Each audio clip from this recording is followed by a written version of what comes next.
Okay, hi guys. We're on chapter 2 now. You should have read the chapter. You should have went through the Angel chapter 2 and looked over what I put on there as far as what's covered in chapter 2 when it comes to variables and constants, how to make a program, the things to look for. So let's just go ahead and start with the beginning of the chapter 2, which talks about variables. So you know variables are named memory location. So it's important to know what variables are, what constants are, what is the difference between the two. You also need to be familiar with what a data type is, a declaration. And in chapter 2 is really showing you like flow charts, like showing you like what each shape in the flow chart represents. For instance, that oval shape, the start shape, where it represents the start and stop. You have that square box that represents like the declaration, the statement that you're trying to say, like what do you want it to do, and then you have those boxes that are kind of like a cricket rectangle, and those represent input and output as far as this chapter is concerned. So it's important that you look at those diagrams, such as diagram figure 2.1, 2.2, 2.3. Look at those diagrams, read what it says in the chapter about each diagram, because it's going to really tell you, why the flow chart is structured that way, what is it trying to do, what the outcome is, how do you make that outcome happen. So it's important to pay attention to those things. And since we're not in a regular classroom, I don't have the ability to demonstrate everything for you at the moment, but if I find some really cool software that'll let me do that, I totally will, and I'll post it. Okay, so you need to make sure that you're paying attention to what literal constants are, data types, named constants. Make sure that you're watching the videos that correspond with the chapter. So for instance, chapter 2 has on page 47 a video for you to watch for understanding data types. And it's pretty good. I liked it. I watched these videos myself, and I think that's a good one. So you need to watch it, and then it'll help you to understand what they're talking about in the chapter, because she gives examples, so that's nice too. And I'm also going to give you an example.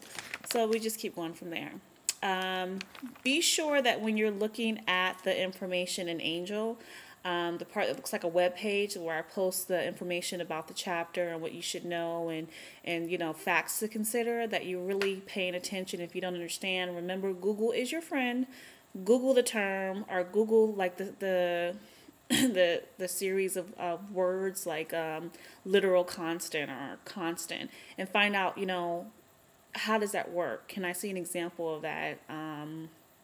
Is there a way that this can be explained in easier terms for me to understand, or something of that nature? So just make sure you're paying attention to all that. There's also a piece in the book talking about modularizing a program, and that's just telling you how to start it, how to create it, what each part means, like the header, the body, the return statement. Make sure that you understand that. That's also on Angel.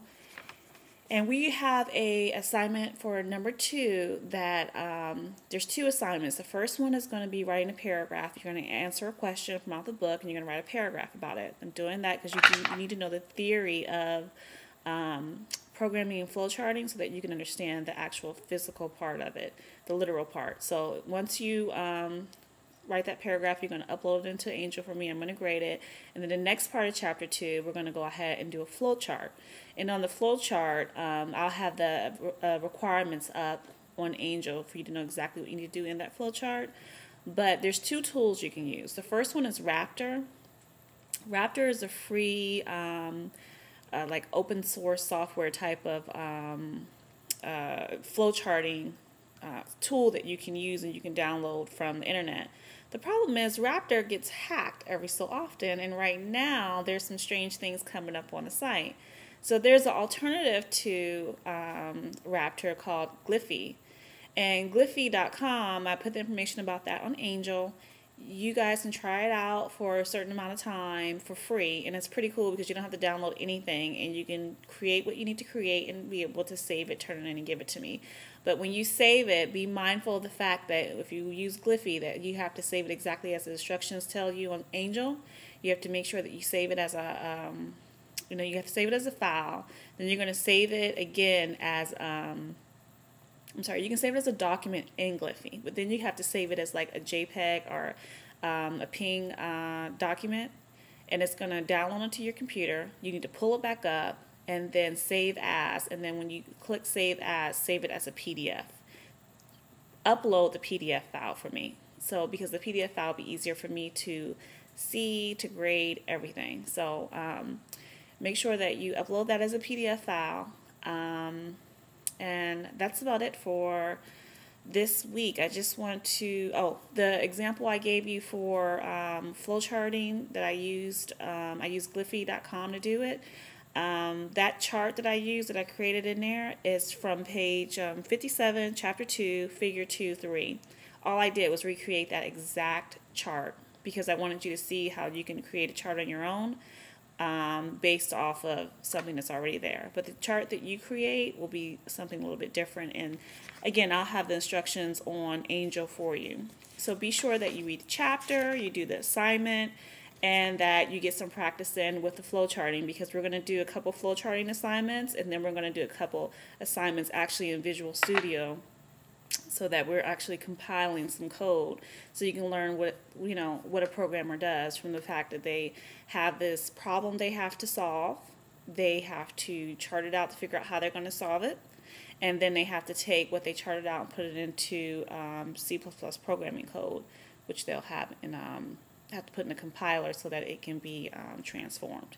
So that ends chapter 2. I will see you next week for chapter 3. Hope you have a great weekend, and please, please, please don't get behind. Please. Okay, bye.